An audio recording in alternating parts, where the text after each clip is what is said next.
Hello friends, ನಾಳೆ ಕನ್ನಡದ most expected ಸಿನಿಮಾವಾದ Darshan ಅವರ ಕಾಟೇರ ಸಿನಿಮಾದ ಟ್ರೈಲರ್ ರಿಲೀಸ್ ಆಗ್ತಾ ಇದೆ. ಹೌದು ಫ್ರೆಂಡ್ಸ್, ನಾಳೆ ಸಂಜೆ ದರ್ಶನ್ ಅವರ ಕಾಟೇರ ಸಿನಿಮಾದ ಟ್ರೈಲರ್ ಅನ್ನ ರಿಲೀಸ್ ಮಾಡ್ತಾ ಇದ್ದಾರೆ.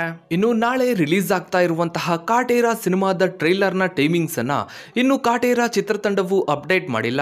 ಇಂದು ಸಂಜೆ ತರುಣ್ ಸುಧೀರ್ ಅವರು ಕಾಟೇರ ಸಿನಿಮಾದ ಟ್ರೈಲರ್ ರಿಲೀಸ್ ನ ಟೈಮಿಂಗ್ಸ್ ಅನ್ನ ಅಪ್ಡೇಟ್ ಮಾಡುವಂತಹ ಸಾಧ್ಯತೆ ಇದೆ. ಸದ್ಯಕ್ಕಿರೋ ಮಾಹಿತಿಯ ಪ್ರಕಾರ ಹುಬ್ಬಳ್ಳಿಯಲ್ಲಿ ನಾಳೆ ಸಂಜೆ ಕಾಟೇರ ಸಿನಿಮಾದ ಪ್ರೀ ರಿಲೀಸಿಂಗ್ ಇವೆಂಟ್ ಅಥವಾ ಟ್ರೈಲರ್ ರಿಲೀಸಿಂಗ್ ಇವೆಂಟ್ ಅನ್ನ ಮಾಡಿ ಹುಬ್ಬಳ್ಳಿಯಲ್ಲಿ ಕಾಟೇರ ಸಿನಿಮಾದ ಟ್ರೈಲರ್ ಅನ್ನ ಲಾಂಚ್ ಮಾಡ್ತಾ ಇದ್ದಾರೆ.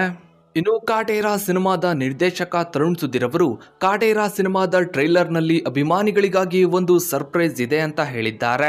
ಹೀಗಾಗಿ ಸಾಕಷ್ಟು ಜನ ಅಭಿಮಾನಿಗಳು ಕಾಟೇರ ಸಿನಿಮಾದ ಟ್ರೈಲರ್ಗಾಗಿ ವೆಯ್ಟ್ ಮಾಡ್ತಾ ಇದ್ದಾರೆ. ಇನ್ನು ಕಾಟೇರ ಸಿನಿಮಾ ಇದೇ ತಿಂಗಳು ಡಿಸೆಂಬರ್ 29ಕ್ಕೆ ರಿಲೀಸ್ ಆಗ್ತಾ ಇದೆ. ಇನ್ನು ನೀವು ಕೂಡ ದರ್ಶನ್ ಅವರ ಕಾಟೇರ ಸಿನಿಮಾಗಾಗಿ ವೆಯ್ಟ್ ಮಾಡ್ತಾ ಇದ್ರೆ ತಪ್ಪದೇ ಕಮೆಂಟ್ ಸೆಕ್ಷನ್ ಅಲ್ಲಿ ವೇಟಿಂಗ್ ಫಾರ್ ಕಾಟೇರ ಅಂತ ಕಮೆಂಟ್ ಮಾಡಿ. ಹಾಗೆ ವಿಡಿಯೋಗೊಂದು ಲೈಕ್ ಮಾಡ್ತಾ ವಿಡಿಯೋನ ಆದಷ್ಟು ಎಲ್ಲ ಕಡೆ ಶೇರ್ ಮಾಡಿ. ನೀವಿನ್ನು ನಮ್ಮ ಚಾನಲ್ಗೆ ಸಬ್ಸ್ಕ್ರೈಬ್ ಆಗಿಲ್ಲ ಅಂದರೆ ಕೆಳಗಡೆ ಕಾಣೋ ಸಬ್ಸ್ಕ್ರೈಬ್ ಬಟನ್ನ ಕ್ಲಿಕ್ ಮಾಡಿ. ಹಾಗೆ ಪಕ್ಕದಲ್ಲಿ ಕಾಣೋ ಬೆಲ್ ಐಕನ್ ಕೂಡ ಕ್ಲಿಕ್ ಮಾಡಿ. Thanks for watching.